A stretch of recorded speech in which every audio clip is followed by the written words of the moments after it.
Fala pessoal, bem-vindos ao canal da Octalink. Hoje a gente vai falar sobre o EBITDA e a declaração que o BTG soltou agora nesse mês de janeiro de 2024, falando que o EBITDA se tornou uma métrica sem sentido. E aí se juntou a vários críticos já que questionam a eficácia, a confiabilidade dessa métrica por parte de ajustes aí contábeis que algumas empresas fazem, que a gente não vai julgar aqui se é certo ou errado, a gente só vai falar desse fato que aconteceu e também entender um pouco do ponto de vista aí do BTG sobre essa métrica, essa que é tão utilizada na gestão empresarial aí para análise de desempenho e base de múltiplos aí para valoração das empresas, os famosos valuations. Então aqui no Brasil Journal, do dia 10 de janeiro de 24, ele fala sobre essa nota, né, sobre esse relatório aqui do BTG, e o que ele fala é o seguinte, que o EBITDA ele se mostra uma métrica enganosa e sem sentido, e uma proxy ruim da performance operacional de um negócio. E aqui eu já queria saber a sua opinião, deixa aí nos comentários se você concorda que o EBITDA, segundo o BTG, ele é uma métrica enganosa e sem sentido. E aí vamos entender um pouquinho mais o porquê que ele está falando isso, né? E o relatório aqui publicado hoje, ou seja, no dia 10 de janeiro aqui, na data dessa publicação, ele explica o porquê isso é verdade para o setor de tecnologia. Então, o que ele está falando aqui é que no setor de software, a diferença entre o EBITDA e a geração de caixa operacional, ela se reflete principalmente pela capitalização de despesa. O que ele quer dizer com isso?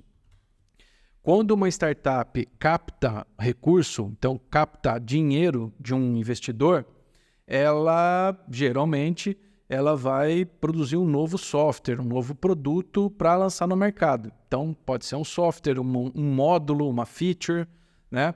Então todo esse desenvolvimento que vai gerar uma receita futura, ele pode contabilizar esse montante no ativo intangível, porque vai gerar uma receita futura. Esse cara é um desenvolvimento que vai ser feito um serviço, um intangível, um software nesse caso, e ele vai vender isso no momento futuro. Então você pode contabilizar isso no ativo, por isso que ele fala de capitalizar, tá? Isso faz com que ele não lance esse montante direto na despesa, lá no DRE. Então, por isso que o EBITDA ele fica com um valor maior do que efetivamente a geração de caixa, porque no fluxo de caixa, independente se é P&D, independente se é desenvolvimento ou se você está pagando um fornecedor, esse cara, o dinheiro saiu, ele foi para um terceiro. Então, a geração de caixa ela é diminuída desse resultado. Então, por isso que em vários casos você começa a ter um aumento da diferença do EBITDA, que é uma métrica que se assemelha que tem uma correlação com a geração de caixa, ele começa a ficar mais distante. Vamos lá, vamos voltar aqui. E aí ele fala também de que, então, muitas empresas capitalizam os investimentos em P&D e as despesas financeiras relacionadas a recebíveis pré-pagos. O EBITDA também você tira, né, o resultado financeiro da conta. Até para deixar mais claro ainda, aqui a gente tem um DRE, eu montei um DREzinho aqui para vocês verem e ilustrar o que eles estão falando. No DRE a gente tem esse padrãozinho aqui, né? Então receita, depois vem a receita líquida, custo, lucro bruto, despesa operacional e o EBITDA está aqui, ó. Então percebe que se eu capitalizo o investimento, ele vai para o ativo, então não há que se falar em DRE, ele não entra aqui. E o resultado financeiro que ele fala, né, de despesas financeiras relacionadas a recebíveis pré-pagos, esse cara ele vai para cá. Ó. O resultado financeiro está aqui. Ó. Então, o que acontece? Todo esse dinheiro, você imagina, a empresa vai lá e gasta 100, 200 mil por mês com equipe de desenvolvimento, enfim, com todo esse módulo novo. Todo esse dinheiro que está saindo, ele não está entrando em nenhum momento aqui, nesse momento, tá? Depois que esse módulo é terminado, essa solução tiver concluída e ela for para o mercado, você começa a fazer a amortização. E a amortização também fica aqui na linha de baixo do EBITDA, tá?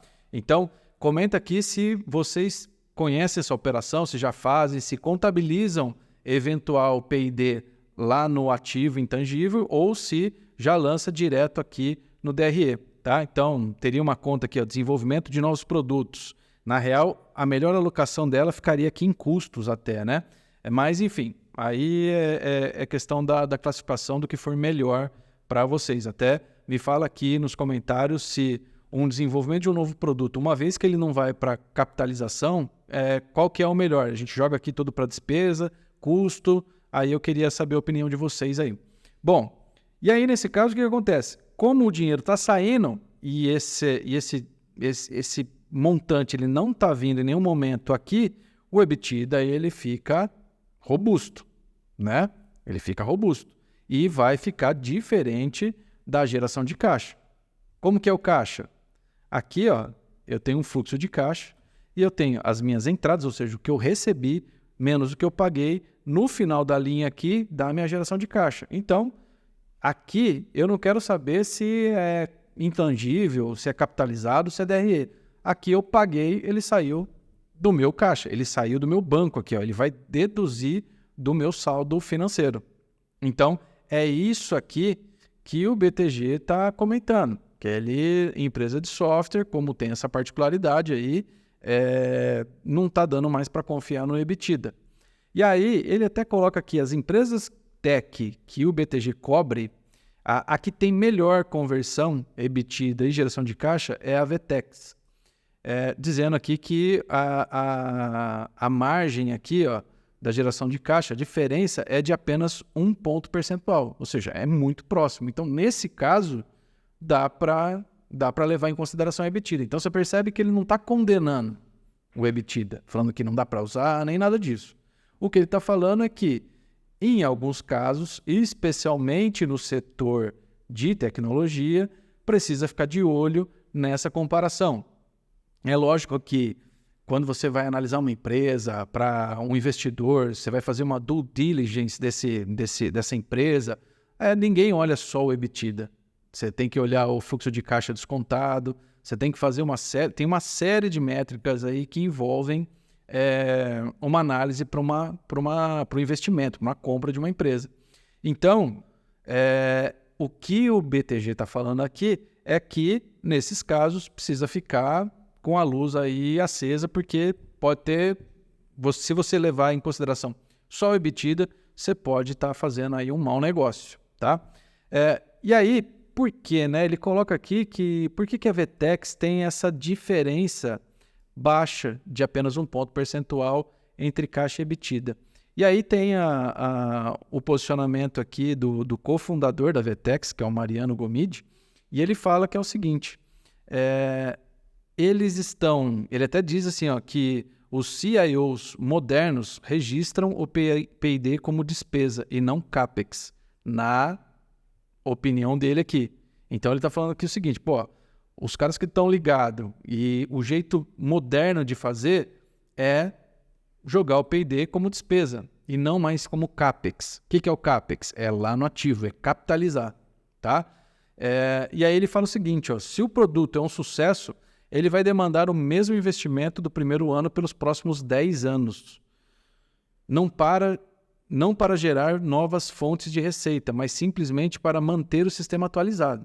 Quem é da área de software, e já me fala aí se vocês são da área de software, se tem alguém aí que conhece dessa área ou trabalha muito próximo com isso, sabe que o software ele só ganha maturidade com o uso. Na hora que você lança ele para o mercado. Você faz o desenvolvimento, você faz os requisitos, você vai ter equipe de homologação, você tem todo aí um trabalho feito no desenvolvimento, desde do levantamento da regra de negócio até os últimos testes do produto. Mas o software ele só amadurece, ele só cria casca, ele só vai melhorando com a usabilidade e o tempo que esse software está no mercado. Então, pessoas diferentes vão trabalhar nesse software de forma diferente, ele vai ser utilizado de uma outra maneira. Então, é muito comum você ter essa questão aqui que o Mariano está comentando, Isso faz sentido. O software ele só atinge a maturidade quando você lança ele no mercado, por mais que você teste, tá? Então, se a gente falar que, dependendo do mercado, dependendo da aplicação que esse software está sendo colocado à prova, de fato, o que ele está comentando aqui, que os primeiros 10 anos de um software, você vai trabalhar em atualizar, em fazer alguns ajustes, correções, isso faz muito sentido, tá? E aí, voltando aqui, até se tiver alguém de software, quero saber se, cara, 10 anos é muito tempo, é pouco tempo, ele está pesando aqui um pouco, é menos do que isso. Em um ano a gente consegue atualizar e deixar o software redondinho. Me fala aí o que vocês acham, tá? Seguindo, ele também comenta o seguinte, que o outro problema é que, conforme o investimento começa a gerar receita, o investimento vai voltando para o PL como amortização, que entra debaixo do EBITDA, não impactando o indicador, que foi aquilo que eu falei. Voltando aqui para esse cenário, olha só, o que ele está falando? Beleza, você capta o dinheiro, você recebe o dinheiro, você gasta, né? Você investe, aliás, em P&D, que vai ser capitalizado. Beleza, por quê? Porque vai gerar uma receita futura. Tá, só que quando gera uma receita futura, ele começa a amortizar. Então, quando ele começa a amortizar, aí sim ele vai para o PL, que é o DRE. Porém, também vai para uma linha abaixo do EBITDA. Então, ele não entra no EBITDA. Isso quer dizer que o valor investido em P&D, que está no intangível, ele vai ficar capitalizado e na hora que isso virar receita, a receita entra aqui e a amortização entra aqui embaixo. Ou seja, eu só tenho o impacto da receita. Então, isso é o que eles estão comentando aqui nesse relatório como um ponto que faz eles repensarem aí a questão de ficar ligado com relação à análise do EBITDA, tá? De novo, não está falando que é uma porcaria, que não tem que ser usado, mas nesses pontos aqui que eles estão levantando aqui é um ponto de atenção. E do mesmo jeito que a VTEX ela é a melhor empresa que o BTG cobre, eles estão apontando aqui a Infracommerce como a que tem a maior diferença entre EBITDA e geração de caixa, com uma diferença de 26 pontos percentuais. É bastante coisa isso aqui, tá? É bastante coisa. Vamos ver se tem aqui o que ele fala. Então, a Infracommerce também é uma empresa de tech com maior despesa de leasing, com porcentagem de sua receita líquida de 3,7%. Então, eles também têm uma posição aqui do pessoal deles, falando que eles estão lá cortando custo e tal, em 12 meses, enfim. Então, junto com eles, outras empresas que têm uma grande diferença aqui é a Clear Sales, com 20,2%, Local Web, com 13,8%, Bmob e TOTUS, com 7,8%. Tá? Então, eles estão falando que essas é que têm as maiores diferenças. Não quer dizer que é ruim, não quer dizer que está errado, não quer dizer nada disso. O que ele está falando é que tem uma diferença entre o EBITDA e a geração de caixa. Tá? E aí, o que tem menor diferença é a VTEX e a CIT. Tá? Então, de novo, nesse ponto aqui, ele está discutindo essa questão, falando que se você, em alguns casos de tecnologia, comparar e equiparar o EBITDA com a geração de caixa, não é bem assim. Você vai precisar ir lá no fluxo mesmo, pegar as informações de caixa para conseguir tirar a conclusão que precisa. Então não tem nada a ver se a empresa é ruim ou se é boa. Todas as empresas que ele citou aqui são extremamente saudáveis, porém é um ponto de atenção, tá? E por que isso gera tanta discussão, né? Porque o EBITDA ele é base de múltiplo. E nessa outra matéria aqui, a Spectra, que é uma gestora de ativo, eles têm aí 7 bilhões de reais em gestão, eles estão falando o seguinte, que o mercado de Venture Capital parou de fazer sentido no Brasil. E aí já comenta aí se você também acha que o Brasil, de fato, não está ficando tão interessante assim com relação ao mercado de risco, de venture capital. Uma coisa que ele fala aqui é o seguinte, que as empresas no Brasil estão sendo avaliadas por valores muito similares às startups do mesmo estágio nos Estados Unidos. Ou seja, algo em torno de 10 a 20 milhões de dólares de valuation. Tá? Porém, o que ele está falando é que essa diferença pequena não faz tanto sentido porque as empresas dos Estados Unidos elas têm 13 vezes, elas podem ser 13 vezes maiores do que as do Brasil. Isso por conta desse total addressable marketing, ou seja, do mercado endereçável que a empresa pode agir. Então, nos Estados Unidos, o que eles estão falando é que são 13 vezes mais chances de a empresa atingir um patamar maior do que uma aqui do Brasil. E vamos combinar que isso faz total sentido, né? E aqui ele fala que no startup do Brasil não deveria negociar a um desconto com poucos percentuais, porque elas deveriam valer uma fração das americanas, dado ao menor potencial que a nossa economia as permite atingir. Então, esse, segundo Ricardo Kanitz, da Spectra, é o motivo do que esse gap teria que ser maior, né? E isso veio mudando, né? Veio mudando ao longo do tempo. Aqui, para ter ideia, o que ele falou foi o seguinte: o valuation médio de uma rodada seed passou de 5 milhões para 10 nos Estados Unidos, enquanto no Brasil o salto foi de 2 para 10. Então, o salto foi muito maior. E aí, com isso, esse gap que tinha antes deixou de existir. E aí, o que ele fala é o seguinte: se no private equity ainda existe essa discrepância, por que no venture capital isso não é a mesma coisa, sendo que o custo do Brasil é igual nos dois casos? E de fato é. Lembrando que private equity ele é um investimento com cheques mais altos, em empresas mais estruturadas em um outro momento, né? Então, são empresas com PL muito maior, patrimônio líquido, são empresas mais estruturadas. Geralmente o private equity, ele, em alguns casos, ele busca o controle da empresa, enfim. Então, é uma coisa. O venture capital são para empresas em estágio inicial, startups que está começando tal, e quer fazer o crescimento acelerado e tudo mais. Então, são coisas diferentes. E o que ele está dizendo é que no private equity, as empresas, o equity está saindo na média de 15 vezes EBITDA nos Estados Unidos e aqui no Brasil 7 vezes. Então tem um gap. Por que no venture capital ele não tem esse gap? Por que está próximo, sendo que o custo do Brasil é igual? E aqui no EBITDA a gente vê, aqui é um múltiplo, que é o que o mercado tem como parâmetro, que é do relatório do BTG que a gente acabou de falar.